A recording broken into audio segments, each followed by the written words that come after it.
মানুষ কেন তোমাকে সম্মান করে না তার উত্তর খুঁজতে গেলে প্রথমে আমাদের নিজেদের ভেতরে তাকাতে হবে। কারণ গীতা বলে বাইরের পৃথিবী আসলে আমাদের ভিতরের অবস্থারই প্রতিফলন। তুমি যেমন ভাবো, যেমন বিশ্বাস করো, যেমন নিজেকে দেখো, দুনিয়া তোমাকে ঠিক তেমনভাবেই দেখতে শুরু করে। অনেক সময় আমরা ভাবি অন্যরা আমাদের সম্মান করছে না কারণ তারা খারাপ, তারা অহংকারী, তারা আমাদের মূল্য বোঝে না। কিন্তু গীতা আমাদের শেখায় আসল কারণটা অনেক গভীরে লুকিয়ে থাকে। সেটা হলো নিজেকে আমরা কতটা সম্মান করি। যদি তুমি নিজেকে ছোট ভাবো, নিজের ওপর বিশ্বাস না রাখো, নিজের সিদ্ধান্তে দ্বিধায় থাকো, তাহলে মানুষ সেটা অনুভব করে। তুমি হয়তো মুখে কিছু বলছো, কিন্তু তোমার ভিতরের অনিশ্চয়তা তোমার আচরণে ফুটে ওঠে। তখন মানুষ তোমাকে গুরুত্ব দিতে চায় না। শ্রীকৃষ্ণ অর্জুনকে বলেছিলেন, একজন মানুষের সবচেয়ে বড় শক্তি হলো তার আত্মবিশ্বাস এবং স্থিরতা। যখন তুমি নিজের ভিতরে স্থির থাকো, তখন বাইরের কোনো শক্তি তোমাকে সহজে নাড়াতে পারে না। কিন্তু যখন তুমি ভিতরে দুর্বল থাকো, তখন সবাই তোমাকে প্রভাবিত করতে পারে। অনেক মানুষ আছে যারা সবসময় অন্যদের খুশি করার চেষ্টা করে। তারা না বলতে পারে না, সবসময় হ্যাঁ বলে, নিজের ইচ্ছাকে দমিয়ে রাখে শুধু অন্যদের সন্তুষ্ট করার জন্য। প্রথমে মনে হতে পারে এটা ভালো গুণ, কিন্তু বাস্তবে এটা তোমাকে দুর্বল করে তোলে। মানুষ তখন তোমাকে ব্যবহার করতে শুরু করে, কারণ তারা জানে তুমি প্রতিবাদ করবে না। গীতা আমাদের শেখায় নিজের ধর্ম পালন করা সবচেয়ে গুরুত্বপূর্ণ।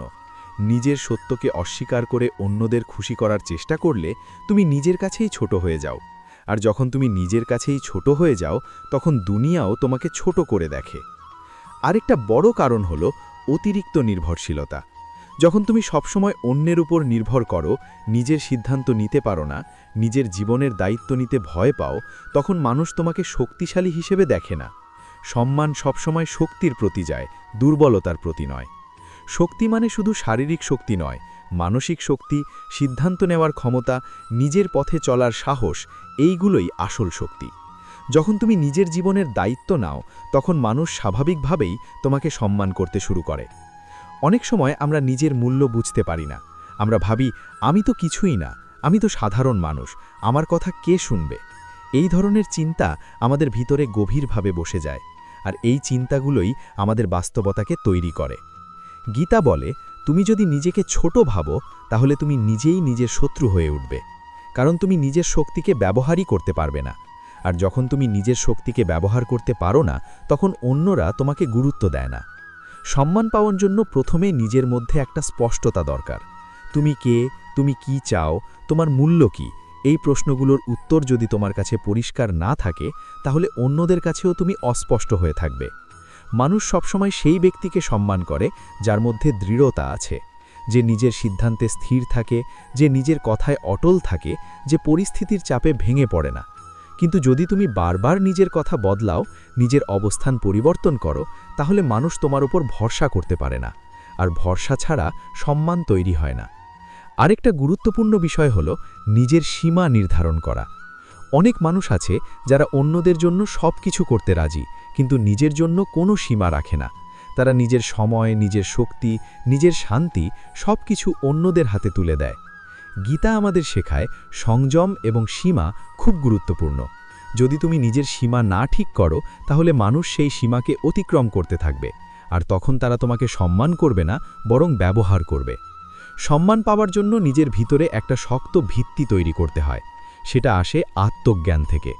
তুমি যখন বুঝতে পারো তুমি কে, তখন আর অন্যদের অনুমোদনের প্রয়োজন হয় না। তখন তুমি নিজের মতো করে বাঁচতে পারো। আর যখন তুমি নিজের মতো করে বাঁচতে শুরু করো, তখনই মানুষ তোমাকে আলাদা চোখে দেখতে শুরু করে। কারণ তুমি তখন আর সাধারণ ভিড়ের অংশ নও, তুমি নিজের পরিচয় তৈরি করেছ। অনেক সময় আমরা অন্যদের খুশি করার জন্য নিজের সত্যকে লুকিয়ে ফেলি। আমরা এমন কথা বলি যা আমরা বিশ্বাস করি না। আমরা এমন কাজ করি যা আমাদের ভিতরের কণ্ঠের বিরুদ্ধে যায়। এই সব আচরণ আমাদের ভিতরের শক্তিকে দুর্বল করে দেয়।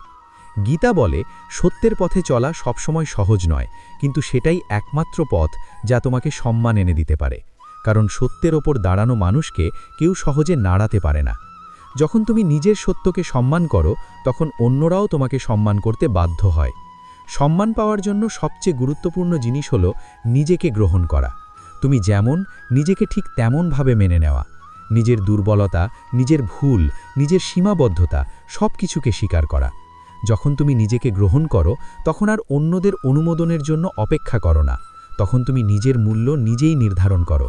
আর যখন তুমি নিজের মূল্য নিজেই নির্ধারণ করো তখন দুনিয়াও সেই মূল্যকে মানতে শুরু করে।